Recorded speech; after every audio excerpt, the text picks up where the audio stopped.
What's up, folks? I am back again, much like Dracula. Get it? Castlevania reference, because that's what we're talking about today. Oh, brother, this guy stinks! So, Castlevania Nocturne came out a few days ago, and I finally got to watch all 8 episodes. And as you know from like my short that I released not that long ago, when the first trailer for the series came out, and I was extremely ecstatic and overjoyed because it looked absolutely phenomenal. It was pretty good. I wouldn't say it's as good as I would have liked it to be, but that's mainly because of one fatal flaw that caused like a domino effect for the other nitpicks that I have with the season. But before I get into that, I do want to get into the positives of Nocturne. So, for starters, obviously, the animation and art style of the series is phenomenal. The art style and impeccable animation carried over from Castlevania onto this, and it looks even better than it did there. It's just absolutely stunning. I mean, just like look at this. Not that. He Not needs that. some milk. Wrong file. There we go. That's what I'm talking about. You see how cool this is? That looks so cool, right? Like it's just badass. Like it's just awesome. So that carried over from the previous series into this one, and they're just getting better and better with each season of this that they make. The soundtrack is really stellar and it really hits. It's definitely taken a lot from the era that this season takes place in, which is the French Revolution in the 1700s. So there's a lot of music that's very time period setty, if that's a phrase, for that era. And it works really well, and it's just very atmospheric, and you feel the impact as if you're someone who lived in that era, listening to that kind of music on a daily basis. And I thought that worked out really well. All the character designs are really, get that off the screen, move away. All the character designs are pretty interesting. Something I personally liked is in regards to Richter. As you know, if you've seen Castlevania, Sypha is one of the main members of the trio in that, and she ends up joining the Belmont family at the end of the season. So now Richter has a suit that is both the design of Trevor's old hunter outfit for the Belmont family, but it has the color palette of Sypha's robes from her days as speaker, which I think is really cool. It's a very subtle way to connect everything together, and I like that a lot. All of the characters are very fleshed out. They feel like people, with a little asterisk on that, so I'll come back to that later. But for the most part, they all interact and feel like people, not as organically and as smoothly as I would say the cast in the first season did, but I guess that's because they were more crass, which made them feel more human than they do here. I don't know. I guess English people being angry just feels more natural than French people being slightly snarky. What? I don't know. That's just how it came off to me. You have your own opinion on it. That's fine. You're just here to hear my thoughts on it. Okay, so we're moving on. All in all, I really did like those aspects of it, and they just elevated it even more with the season. I really did like all of the villains, from Olrax to Elizabeth Bathory. They were all great. They're super cool, and I'm definitely looking forward to more Castlevania Nocturne in the future.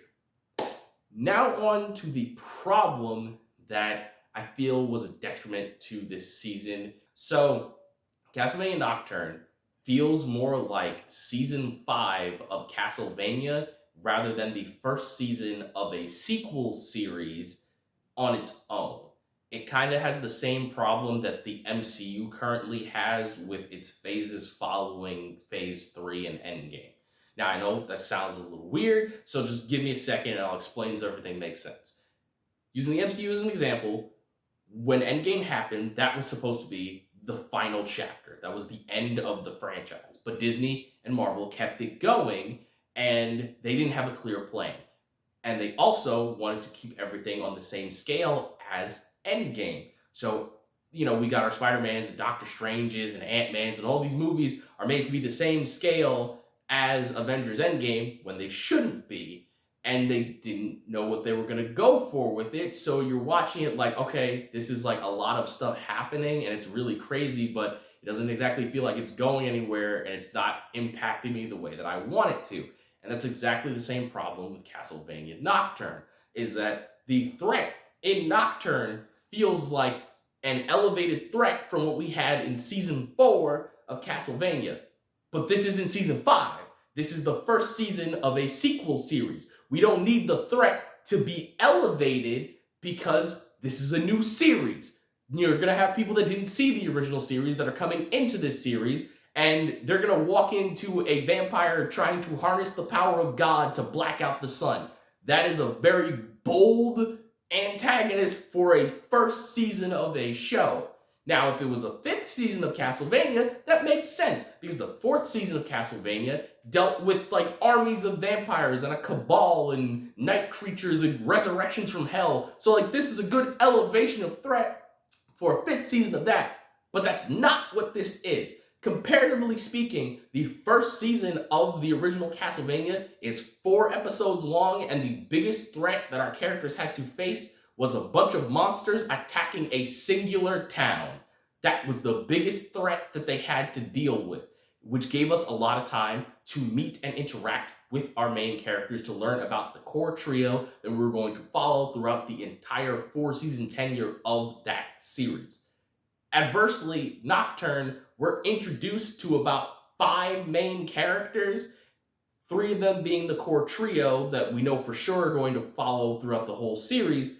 But nevertheless, we're introduced to 5 more or less protagonists, or at least 3 protagonists and 2 confidants of those protagonists that we're going to follow throughout the whole series. And they don't get enough time to really feel like people. We learn everything about them. We learn their backstory. We see what kind of people they are, but it doesn't feel the same impact like it did in that first season of Castlevania. I felt like I really got to know Trevor and Sypha in those 4 episodes of Castlevania, where Richter just feels like a generic anime protagonist to me. Not in like a horrible way, because I still like his character and I can see depth growing with him in the future, but like, he's just an 18-year-old generic anime protagonist, right down to gaining powers and having a tragic backstory with a villain who literally lets him live when he could have killed him. So like, he feels more baseline and milquetoast than Trevor, who just felt like a dude that happened to be a monster hunter. And I don't particularly like that, and I feel like it's because Richter didn't get enough time to flesh out who he is and make him more of a front man, because the time they could have used to explain his character was used to establish this new vampire cult that's planning to take over the world. They needed to lower the scales. I'm not saying get rid of the whole plot line with Elizabeth Bathory and blacking out the sun and all that. That is very good, and I think it's a really awesome storyline to follow over the course of the series. But that's the thing. Follow over the course of the series. It didn't need to be brought up in full force in season 1. You know, I don't know behind the scenes if maybe Nocturne was told they've only got like 2 seasons or whatever it may be to make the series or whatever. But just judging from the fact that it's going to have multiple seasons, you know, they didn't need to like lay their cards on the table in season 1. We could have built up to this massive threat the same way we did in the original series, because we didn't start with armies of vampires and a cabal of vampire leaders and night creature monster armies.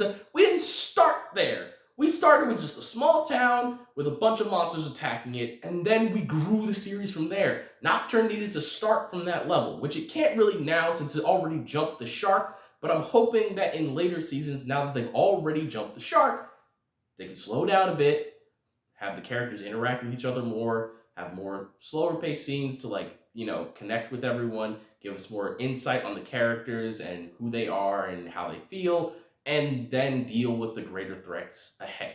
That's what I'm hoping for the future. And that's the biggest issue with this season, is that they chose too grand of a threat to focus on the small scale things, because it feels kind of awkward where it's like vampire god doing things to destroy world, and then it's like you have Richter and Maria just kind of hanging around talking about the French Revolution. It's like they're kind of unbalanced with what's going on. So that was the biggest gripe I had with it. It doesn't shatter the show or anything like that. It's just something I wish they would have improved on more before the season came out, and it's something I'm hoping they manage to fix in the future.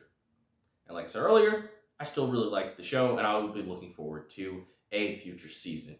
Now, All that being said, what did you think of Castlevania Nocturne?